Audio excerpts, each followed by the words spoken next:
they don't sleep. They're watching our every move.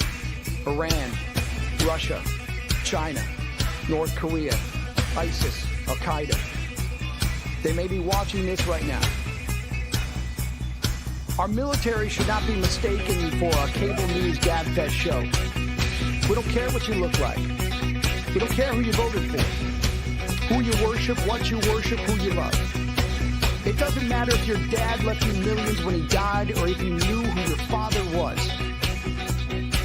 We have been honed into a machine of lethal moving parts that you would be wise to avoid if you know what's good for you. We will not be intimidated. We will not back down. We've seen war. We don't want war. But if you want war with the United States of America, there's one thing I can promise you, so help me God. Someone else will raise your sons and daughters.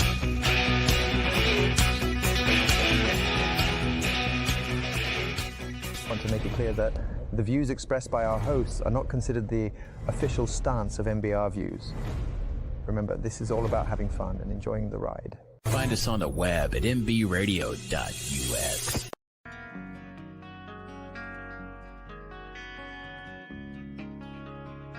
Tracer Round Podcast. A tracer round is a type of ammunition designed to help visually track the path of rounds fired. Tracers show where you need to adjust or redirect fire. Join Army veteran Sergeant First Class Terry Lynch for Tracer Rounds, the first ever podcast of its type. Whether it be military, music, sports, politics, education, relationships, or gender issues, no target is off limits or out of bounds. Are you on target? Does your fire need to be recalibrated? Whether you adjust fire or fire for effect, tune in to Tracer Rounds, where the range is always open and there are rounds going down range. Hi, welcome back to Tracer Rounds. I'm your host, Terry, and I have today in studio with me Lynnwood King. He is a Marine Corps veteran, and he is a Texas musician. So we got Texas in the house tonight. Right. Welcome, Lynnwood. Thank you for having me. I'm happy to be here. Yeah, super excited to have you. So we were introduced by Noah Peterson, who was my guest last week, and he said, you have to have my buddy on. He said, you have to have Lynnwood on. He's some kind of Texas rocker. We've got to showcase him. So I said, yeah, let's do it. Right on. So welcome, awesome. And I'm so excited to have you. Well, I'm excited to be here. Thank you. So I wanted to ask you a little bit about your military service. I know you said you were a Marine veteran. So can you tell me what your job was and a little bit about what you did in the military? Sure. All right. So I was in the Marine Corps from 92 to 96 active duty, then 96 to 99 inactive reserve. So I didn't really do much. But I joined the Marines during the first Gulf War. I mean, I wanted to be a Marine. I wanted to fight for my country. And joined the Marine Corps and ended up not getting the job I wanted, but I got a job that I needed to have. And it was defensive mapping. And so I spent a lot of time with the camera, developing film, getting stuff done for just the Marines that were out in the field who needed some information that we were able to pass on. So it was a really cool MOS. I was also a secondary hazardous waste handler and first responder. So it was cool. I learned a lot, and I loved my time in the Marine Corps. So what's your favorite memory, and maybe what were some of your assignments? Where were you stationed at? So my MOS school was almost a year long. So I was my first, I guess after Marine combat training, I got sent to Washington for about a year to do my training out there. And Camp Pendleton was my second duty station, which is beautiful. I love California. So San Diego is the best. And then I was sent out to Okinawa, Japan, where I spent my last year in the Marine Corps out there. So probably the best spot would be Okinawa. This is beautiful. I mean, it was a very the scenery and everything is amazing. The training's hard, but the beauty of the area. I guess one of the things about being in the military in general is just the pride you get from accomplishing whatever mission they give you, or whatever test you're given. And so I think I have to say a lot of my fondest memories would be completing a task that was given to us, whether it be a schooling or some sort of training, and you're able to accomplish, the session or the class. And so that was to me, probably some of my best memories are celebrating those accomplishments with my teammates and the guys in my unit. So those are some special memories. Oh, and also, we did this hump. It was an 18-mile hump one time, and I came back and we were at the Quonset hut getting showered up. And this is a memory I told my son this the other day. I'll never forget. I was so tired. I was just beat up, and this guy was walking around selling personal pizzas from Domino's.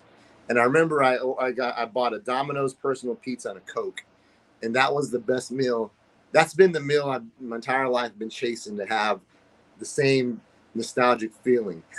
So Domino's pizza and Coke is that was my all-time, one of my favorite memories. When you finish doing something, you're so tired. You know what I mean? You finish doing some sort of training or something that just drains the life out of you, and then having just even a nice cold glass of water. You know what I mean? So that's just one of those memories I have. That's awesome. I love it. I mean, there's nothing like something to remind you of home to get you through, because usually that's what it's about. It's some kind of something that ties you back to where you've been, or where you are, or where you want to be. And so those food and other things are really just something that brings you right back to the place that makes you comfortable and makes you happy. Yeah, it does. Even if there's suffering involved. Even if there's suffering involved. It'll still make you feel young again. Exactly. You know what I mean? Right on. Yes, I do. So did you play at all while you're in the Marines, or when did you pick up an instrument, or when did you start singing, or when did you know what you wanted to do? Okay, well, I started playing music as a young teenager. I played in church, and when I was around 16 or 17, I really started playing in church, trying to be a good Christian, and wanted to follow wherever God led me with music. And when I joined the Marines, that really wasn't something I kind of set it down until I got to Washington, which was my first duty station. And not really, was MOS school. So I was out there, and I remember there was this one guy who had his guitar, and I thought it was the coolest thing. And so once in a while I'd ask him if I could play it, and then I found out the USO had instruments. So I went to the USO during the time off that from our training and our schooling, and I would go and I played the instruments at the USO with other Marines. We just kind of jam, and then as it progressed, I got an acoustic guitar and I just start playing once in a while. But it wasn't until I got to Okinawa, Japan, where you improved a little bit over the years, right? I was in my last year in, and my friends from my unit that we were following each other around every time they'd move. For some reason, we always follow each other around. The Marine Corps just put us together, and just jamming in the barracks, hanging out in the barracks, playing guitar. Because, I was a married Marine stationed on an unaccompanied tour, so I couldn't have my wife with me at the time. My ex-wife, I couldn't have her with me, but I was having music and having my friends there, and having my faith in God really got me through a lot. And playing music there just helped create some confidence, and also some good memories with my brothers just in the barracks hanging out playing music. I don't think there's anything better than some music to bring people together and to bring you to a good place, because music it feeds your soul. And then it doesn't really matter what kind of music it is. It's whatever you're attuned to, whatever that type of experience you want in your sphere, you know. Yeah, So it could be rock, it could be metal, it could be jazz, it could be whatever. It's just whatever makes you feel that inward sense of happiness and peace. yeah, yeah. I agree 100%, Yeah, 100%. I mean, like, typically, you know, for me anyway, music brings me back to a place in time that I really enjoyed. Or sometimes maybe I hear a song and I get sad because I remember what happened when I heard that Yeah, song. So music, I mean, like, it just resonates through history for anybody. I think, you know, it just does. what you were doing, what you were listening to, or where you were, or it just brings you back to another time and place, either happy or sad, I think. It does. I mean, I agree 100%. When I go to the gym, I listen to upbeat music because it kind of makes me energetic. When I go run. But Yes. when I'm at home smoking a cigar, sometimes I'll just throw on some old blues, laid back jam songs or some country music, depending on the mood. But it'll always I think that's the gift of music, where it'll kind of take you places, or take you back to places. And I think that's why I love to perform and play music too, because you're able to have that connection with people. So it's very important. It's a beautiful thing. Yeah, I think so too. Music makes the world go round as far as I'm concerned. Yeah. Amen. I agree. I agree. So I wanted to say, I know that your band is called The Heroine. Yes. Is there a rhyme to, or a reason to the name, Yeah. or is it just So something you came up with, or? no, there's a reason behind the name. So the name is the heroine, like the female hero. It's funny because on TikTok, I'm not allowed to say the name of my band. Anytime I do a live stream on TikTok and I say the name of my band, they either age restrict it or they'll disconnect me. But it's not the drug. It's not the drug. And I know people sometimes would make puns of it, but it really is a spiritual kind of name. So the heroine, which is a female hero, when we started as a band, we felt like uh, um, I'm a believer. I'm a big believer in Jesus. I'm a Christian, and so the heroine was always to me uh, the hero that brought joy, that brought peace, that brought salvation, and that would be the church, because the church is referred to as the bride of Christ. And so Yes. that's where the kind of whole spiritual thing came in. So the heroine is basically bringing a message of joy and salvation through rock and roll. And it might sound kind of funny, but if you see me perform with the heroine, we get real. The whole band is just like, it's almost like we're not religious. We don't get up there and start preaching, but it's like a rock and roll church service, man. It can be like, uh, here's an example. We played in Sturgis a few years back, and we have callbacks. Like, so I'm gonna start before we do a song. It'd be like, I'll be like, um, when you go through life, you got to go all in. And my bandmates be like, all in. You got to be all in. And we just start yelling at each other. And we were having this freaking awesome show at Sturgis. And the show ended. I left and got home.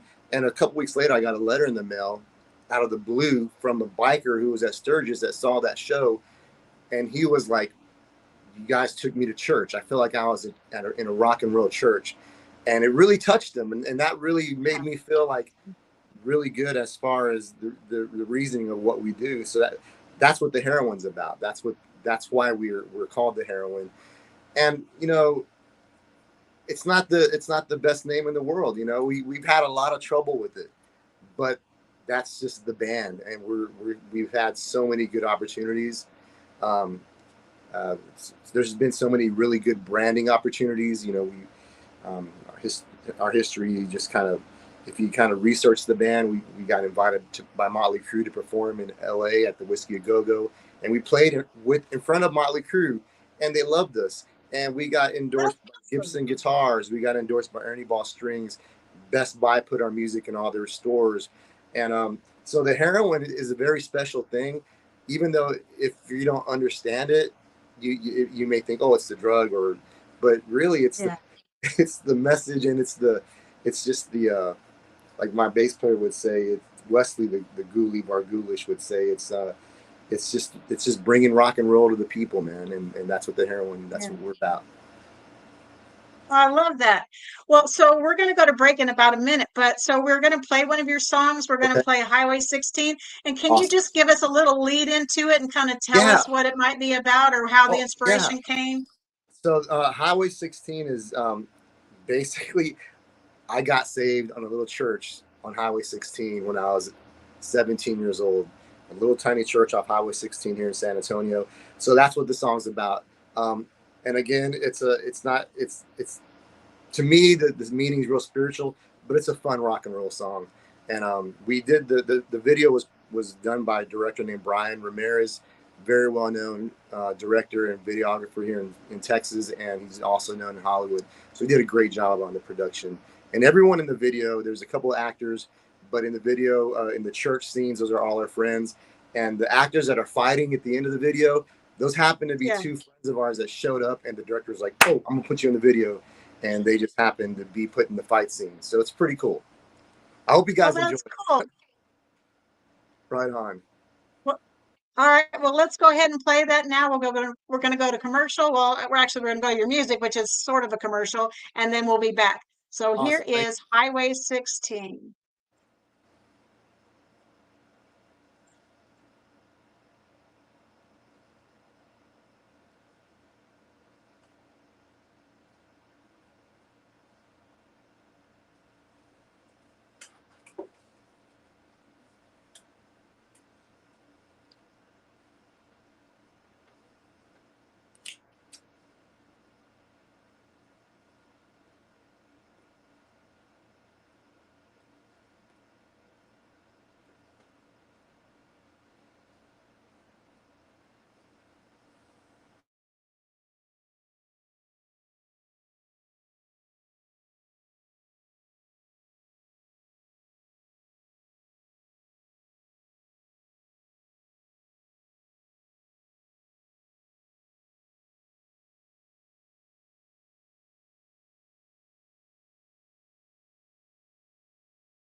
Introducing LT Defense Tactical Gear, your ultimate solution for top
opinions expressed in this program are those of the speakers and do not necessarily reflect the views or positions of any entities they represent. Find us on the web at mbradio.us. Hi, welcome back to Tracer Rounds. I'm with my special guest tonight, Lynnwood King, and unfortunately the video wasn't playing sound. I was thinking it was just on my end, but I'm hearing that we've had technical difficulties, but I did enjoy watching the video, and I can't wait to hear the video. And I'm hoping our guests, we've got several guests in the house tonight. I saw some comments. So we've got a world of conscious positive thinking. So we've got MJ, and we've got Robert, and we've got our president of MBR, Joel Hunt. So we appreciate you tuning in tonight. And unfortunately, maybe we can get working before the end of our session. But you did see a great video. I have to say that's pretty well worked, and I was excited to see that. And somehow, technically, a button got pushed, and then we went right to commercial. So I started it over, hoping it would play, but it's not. So I apologize about that. But what's going to happen though? Let me put back up your social media sites, because people can go to your different social sites and see and play your music. I know you have Apple iTunes. I was going to ask you, I know I'm needing to say this correctly because I'm kind of a little old school. We used to say album, and we don't say album anymore. We say collection. Yeah. So how many songs would you say are in your collection? So, I mean, the Heroin is released probably, we probably have 30 or 40 songs out. But that's my wife. Hello for us. She took the kids to a museum. But yeah. Oh, wow. So she knows we're in it. I think she just forgot. But and I have the best wife in the world, by the way. She's amazing. Awesome. But yeah, we have about 40 songs out. We've been pretty fortunate. One of our best albums was on Universal Records. They had that whole Motley Crue deal kind of helps launch the band, and Universal EMG picked us up and released Playing for Keeps, and then we put out Songs from the Southland and Wolf Mama. So there's a good collection of songs, and then I have my solo songs, and they're more laid back, kind of bluesy R&B type stuff. Way different than the Heroin, but I just love music, so I kind of play whatever. Yeah, I'm with you. I like music too. It doesn't really matter what genre. Good music is good music. Yeah. So I'm told that our president, he has your video up. So we're gonna go and try to play it now. All right. Since awesome. since he's got it up. So Joel, if you want to go ahead and try that, that'd be great. Right on.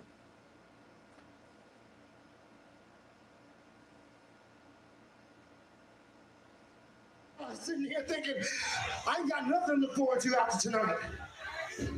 I'm gonna tell you something, Jennifer, I love you, sister. I'm gonna tell you something, your story is not over yet. You got a story in your life that's so beautiful. More than you can even imagine right now, y'all. Don't let this damn world bring you down. So this song's called Hard Working Man. It's one of my favorite songs. You know? You gotta get up and face the day. Yeah, that's the other one we were trying to load. So here we go. And just get out there and make it happen, y'all. Song's called Hard Working Man. I don't know that the production is good. It's a live song, but you can get the depth with the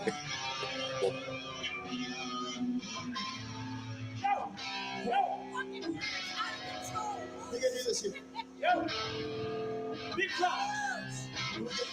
Sing it, big brother. 1, 2, 3, 4. Daddy was a gambler. He spent his life taking risks. He worked hard with that hammer. Been living with his fist. Mama always cried for the things that he done. He got his loving on the run. Daddy was a gambler. He was up. hard work.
He carried the weight of the world on his shoulders.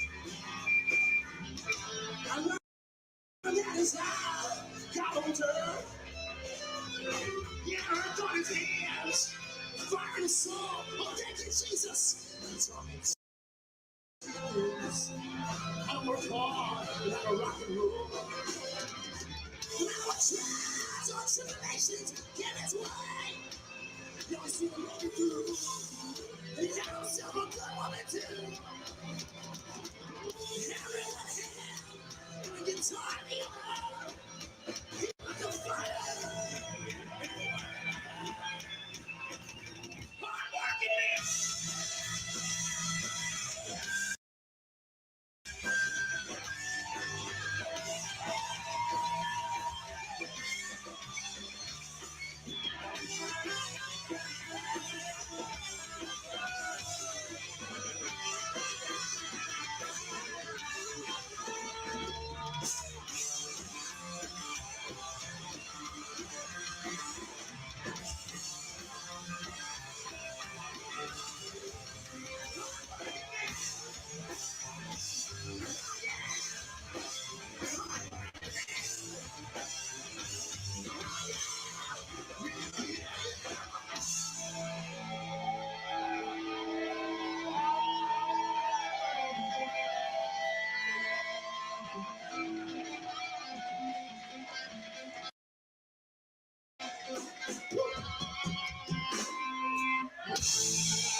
Okay, can you hear me?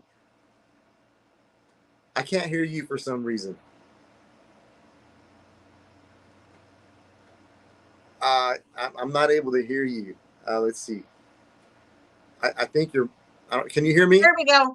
Okay. There we go. Sorry. Welcome back to Trace Rounds. I'm your host, Terry, and we just heard Lynnwood Right King's on. song. He's my special guest tonight, and that's Hardworking Man. Can you tell us a little bit about that song?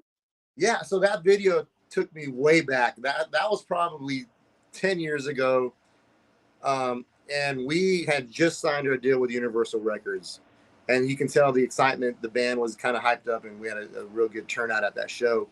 And that song is pretty much any father wants their kids to remember them as a hardworking person that has character and that passes on to their children a good work ethic and good character and integrity. And so when I was writing that song, I actually wrote it in this room that I'm in right now. And it was a simple 3-chord song. It was A, G, D, simple chord progression. And it was just basically talking about how my daddy was a gambler. Like he took a risk. Being a dad or being a parent in general, you take a risk because you're gonna put not just someone's life in your hand, but at the same time, as me as a father and a provider to my family, I had to take risk to accomplish my dreams and whatever I was gonna do in my life. There's an element of risk as a father, or I don't want to just generalize it as a father, but for anybody.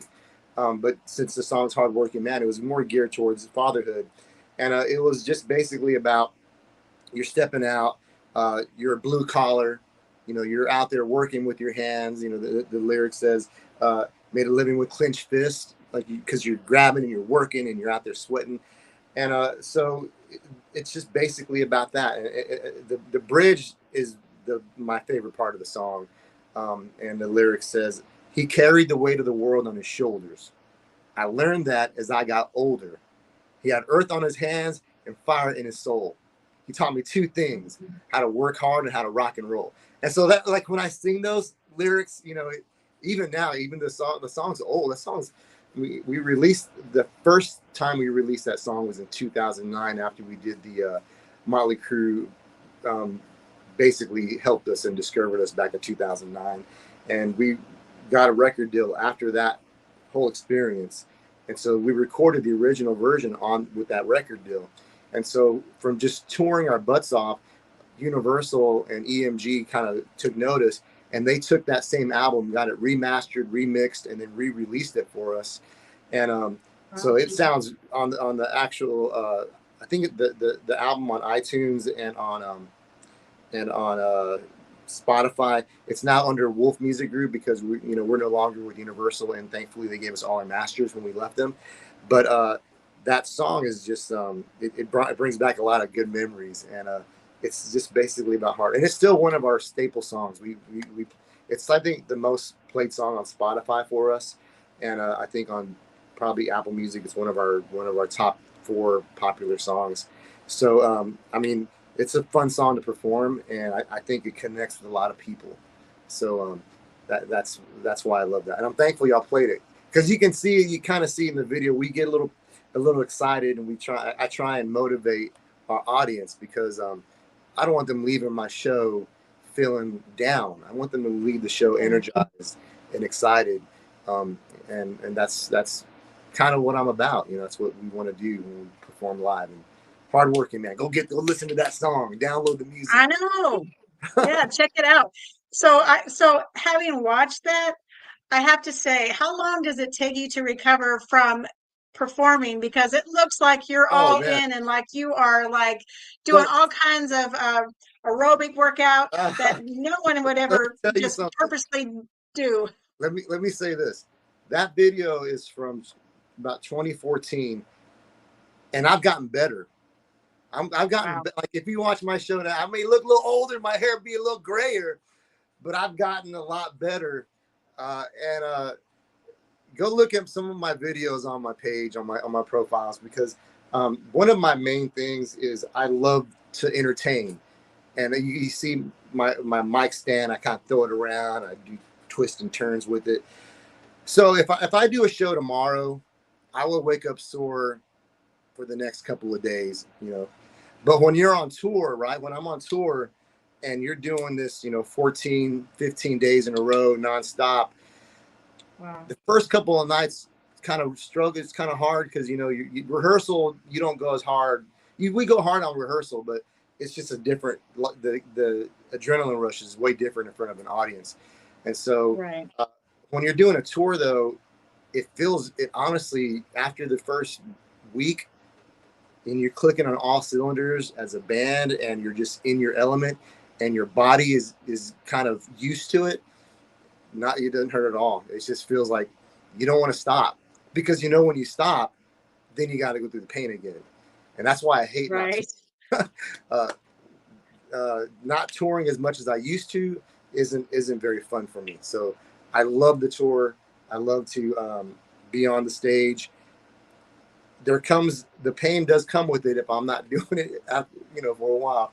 But when I'm in my groove and the band's on tour, it's no problem at all. Yeah, that's pretty awesome. And I understand it's like a battle rhythm. So once you're in it, you're well oiled, and it's just Yeah, mechanics after that. There's no thinking to it. Let's just do it. yeah, So your body just responds to that. Let's just do yeah. it. What So the hard part is the nerves. The nerves never go away though.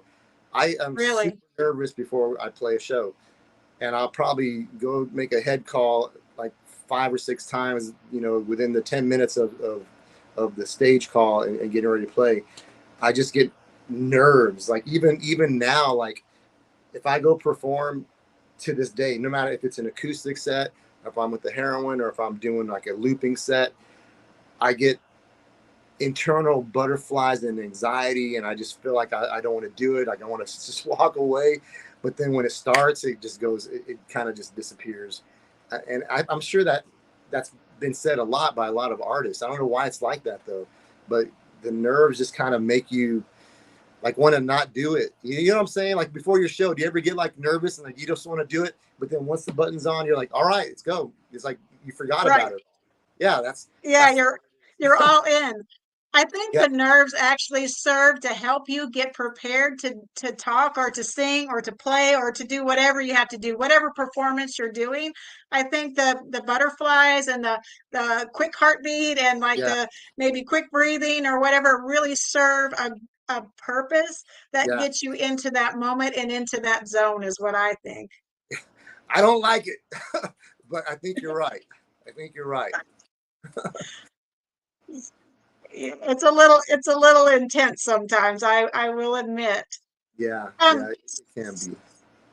so I was going to ask you, have you written songs for anybody else or just only for you and your band? Or I know you said you do a solo side and then you also do the heroine. Yeah, Have you written for anybody else or actually, co-written? actually, I've co-written with a few guys, nothing major. I've had Hardworking Man. Real quick side note: Hardworking Man was on Bar Rescue, so Bar Rescue featured Hardworking Man in one of their episodes.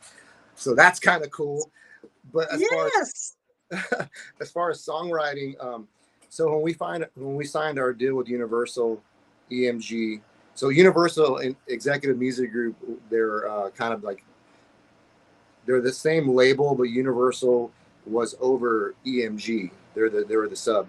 So they flew us out to LA, and it was interesting because at the time the heroin was so much on fire. We had producers kind of like wanting to work with us. They wanted to produce our record, and Jay Baumgartner was the first producer that our label went to, and he loved the band. He was such a good role model and good influence. He produced Papa Roach, Korn, POD. He produced No Doubt. He's had his hands on every major rock artist in the early 2000s. And so we recorded "Coming Home" as one of our singles. It's on Apple Music, and we did "Make You Move" with him also.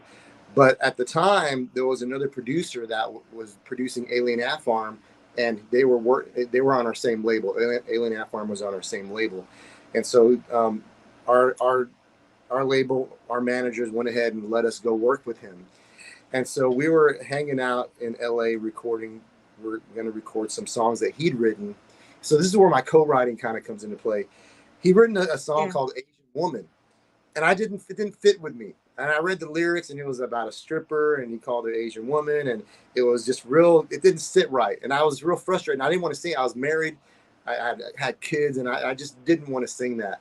So I read it aside, and I changed the lyrics to "Southern Woman," and I changed it from the strip club to like being in love and having that one woman to come home to. And it went from being this raunchy song to being what I thought was a real classy song, to where I can walk away proud knowing I did this. And so that was ended up we recorded that song. We never released it. I have the demos and they sound really cool. But the song went ahead, and he instead of he kept it as Southern Woman. So he gave it to another artist that recorded it. And I don't know how well it's doing, but I do get royalties from it.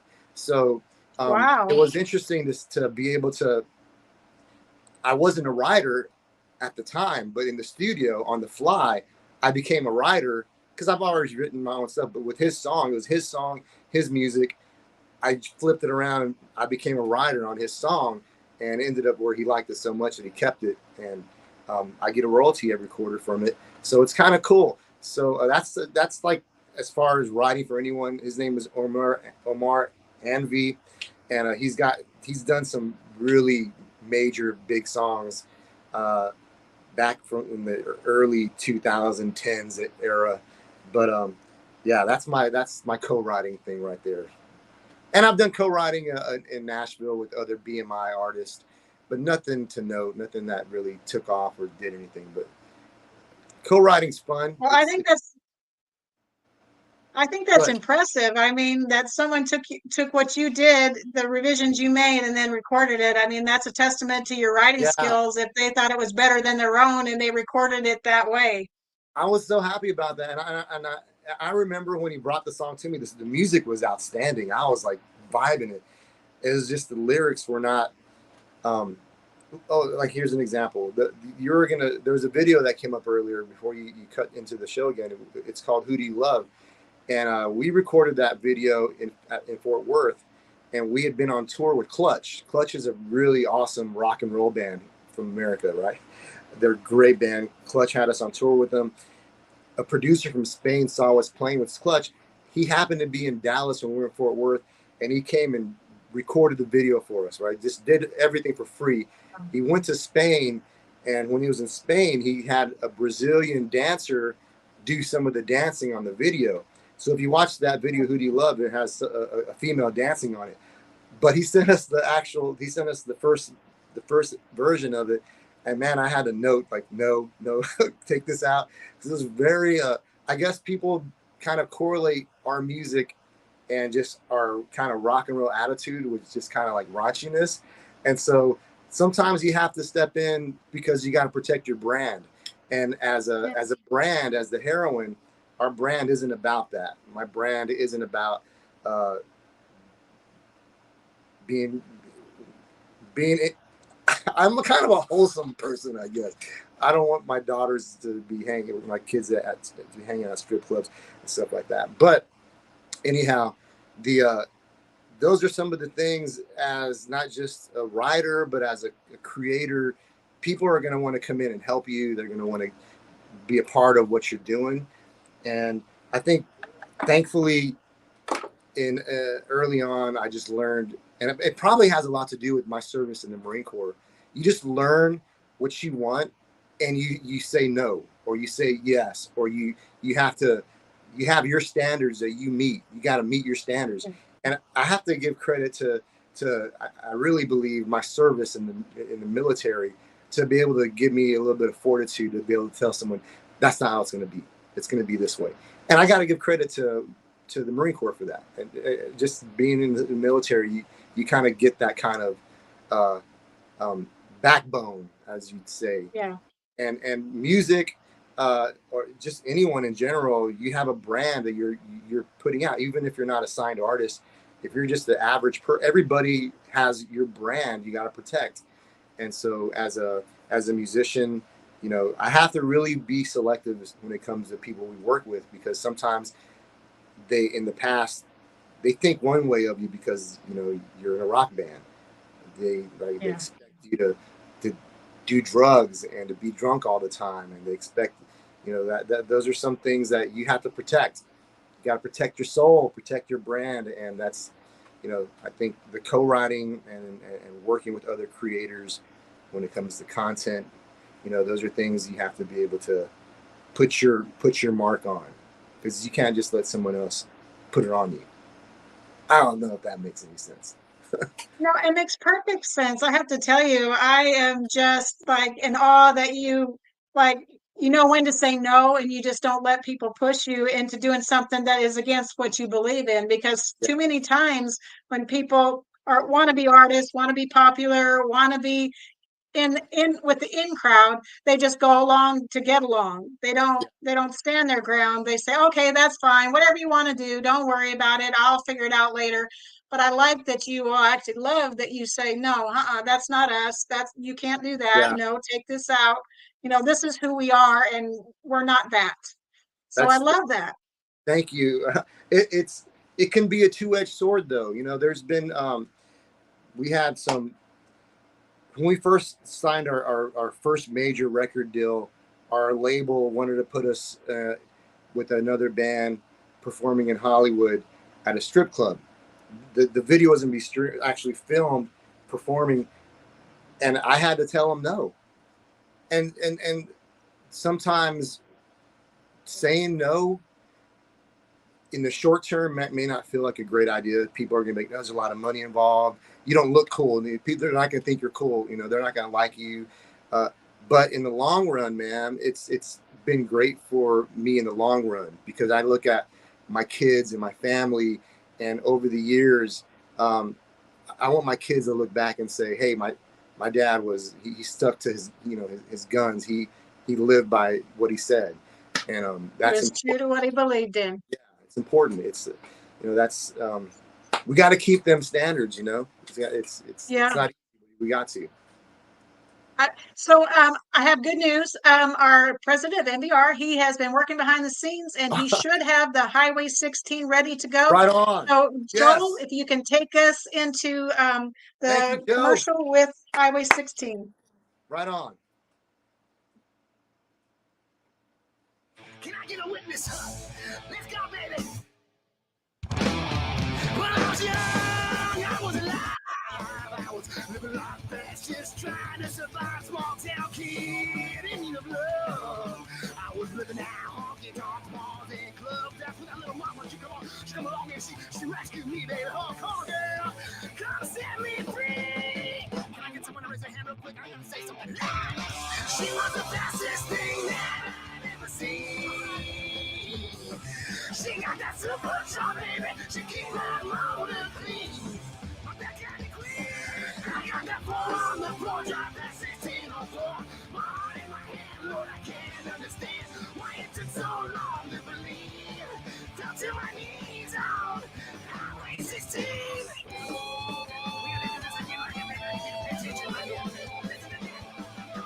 Birds fast and so slow. You got to hold on tight through the tears and the blood. She came along, healed my disease. She showed me mercy and made me believe there's no life in just a one night stand. Oh, come on, girl, I'll be your man. She was the fastest thing that I'd ever seen.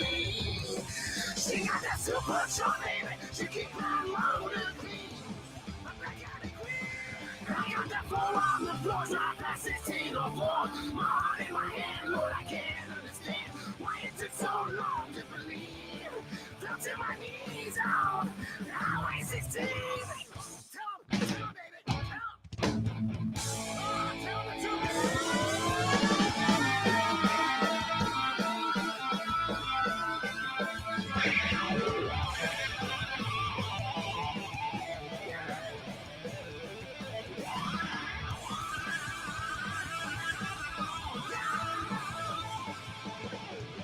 she was the fastest thing that I've ever seen. She got that super charm, baby. She keep her motor clean. I got that four on the floor, drop that 1604. My heart in my hand, Lord, I can't understand why it took so long to believe. Fell to my knees on Highway 16.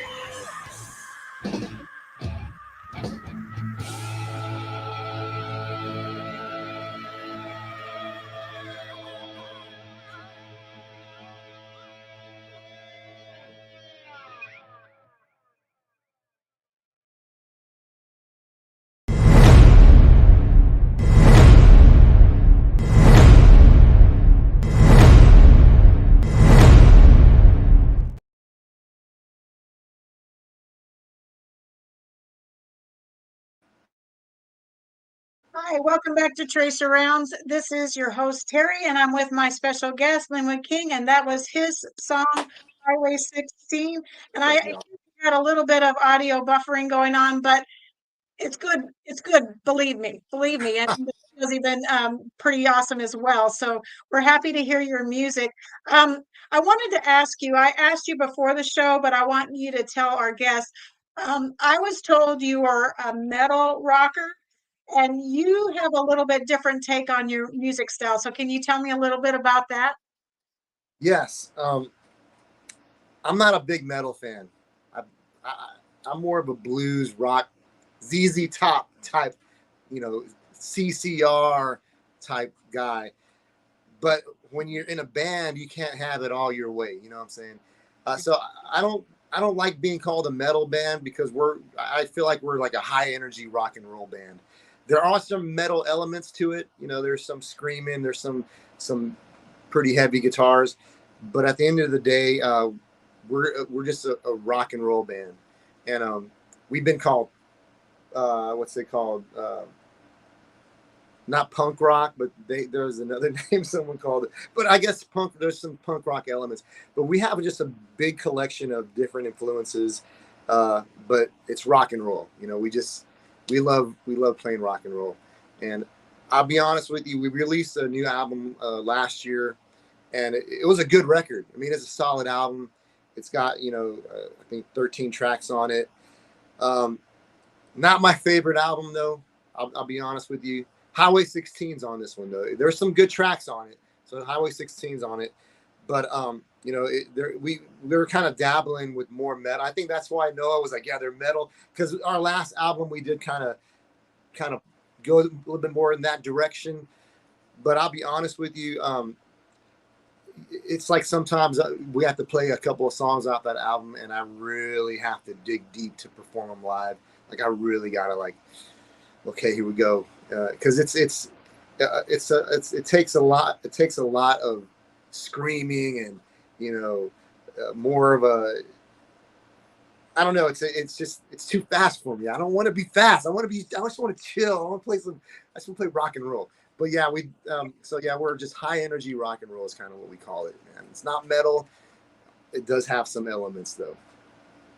So who would you say you're influenced the most by, or like that maybe your sound is a little more liked than somebody else? I know you have a very individual sound, so I'm not saying you're sounding like anybody else in particular, but I know a lot of influences that go on into music writing, into the music you play. So do you have any influences like that? Yes, definitely. I grew up in church, I grew up in church. And so most of my early adult life, even into my 30s, I wasn't listening to worldly music. I was only listening to gospel music. And I say I do that because I understand now as an artist, everyone's trying to make a living, whether you're writing gospel music or you're just writing rock and roll or whatever. These are human beings that are trying to create music to make a living, to pay their bill. So it's not black and white for me now. But when I was a young man, all I listened to was gospel. And so I had a lot of old school gospel influences. Kirk Franklin was like something that James Cleveland, Andre Crouch, and then I got into Joe Cocker, who I love. Joe Cocker, he's one of my favorite all-time singers. CCR and James Brown. You can't be.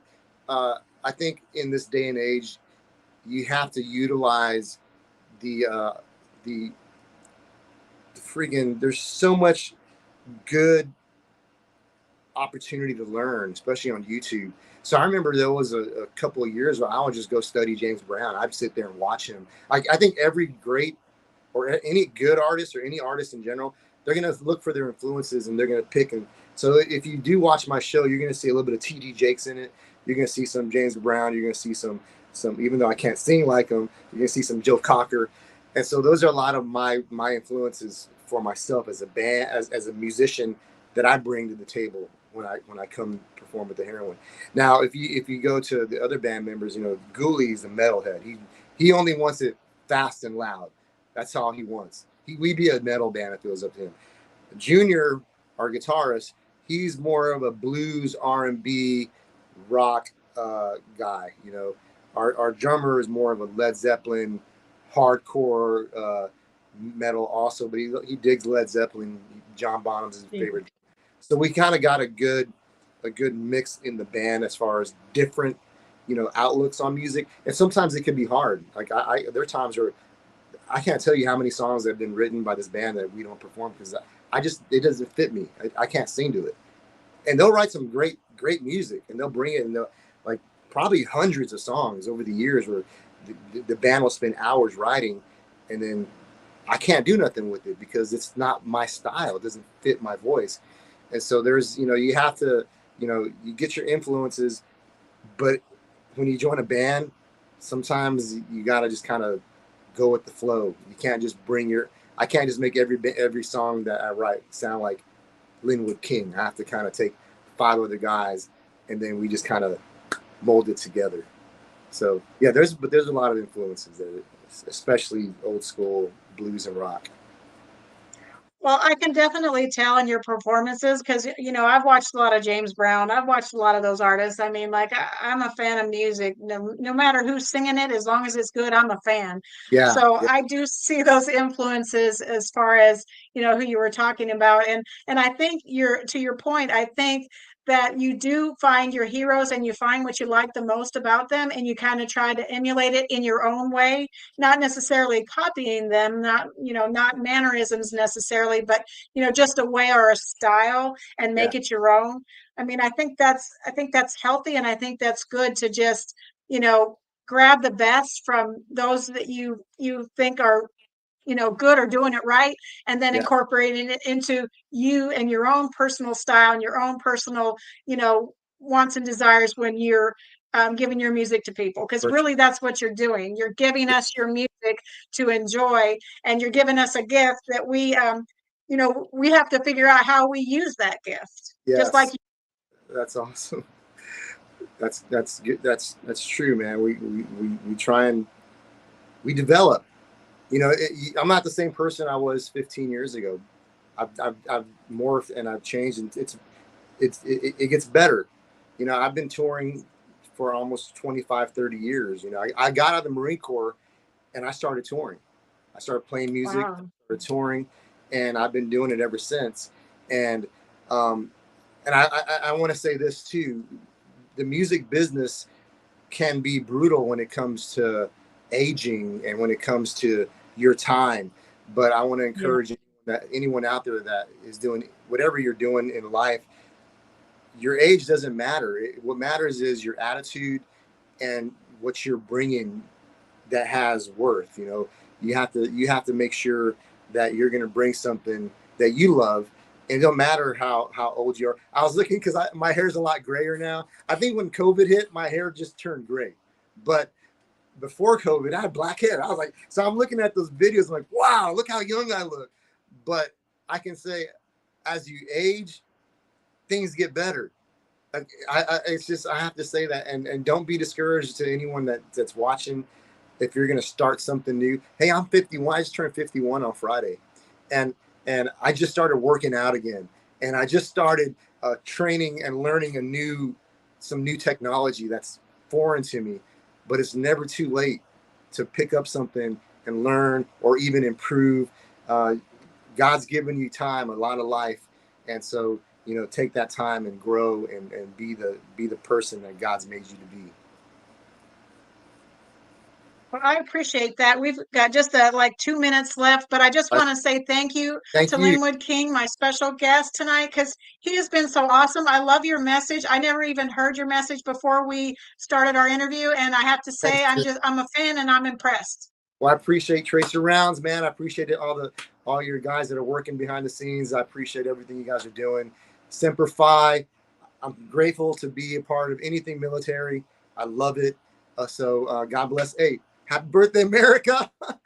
Happy birthday, America. All right. Thank you so much. Right. Tell your team thank you. Well, thank you. And where can we catch you real quick? We got a couple more minutes. Where can we catch you coming up? Are you doing anything on the 4th? I'm going to be at my father-in-law's house on the 4th of July. But let me tell you that if you go to my website, lynnwoodking.com, I'm going to start doing more live streaming on TikTok. That's where I do most of my live streaming is on TikTok. And my tour dates are on my website, wearetheheroine.com or lynnwoodking.com. I hope to catch you guys at a show. Terry, thank you. Thank you to your staff. Thank you. All right. Thank you. God bless you. And we'll look forward to hearing from you. Right on. I'll stay in touch. Cool.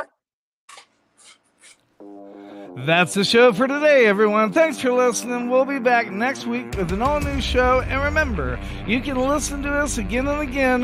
The podcast of this radio show is available right after we go off the air tonight, anywhere that you can get your podcast episodes. And thanks for joining us today. I'd like to take a moment to talk about something close to my heart. Military Broadcast Radio is doing incredible work to support our veterans and bring their voices to the world. They rely on your generous donations and your dedicated volunteer hours to make it happen. I encourage you to consider supporting NBR in any way, form that you can. Use this QR code that's attached to the picture, or you can go to our website at mbradio.us. That's MikeBravoRadio.us to learn more about how you can donate or volunteer even just an hour a week from your home. Help make a difference in the lives of our veterans, because once again, we're all here for you and not for us. We're giving our veterans a voice.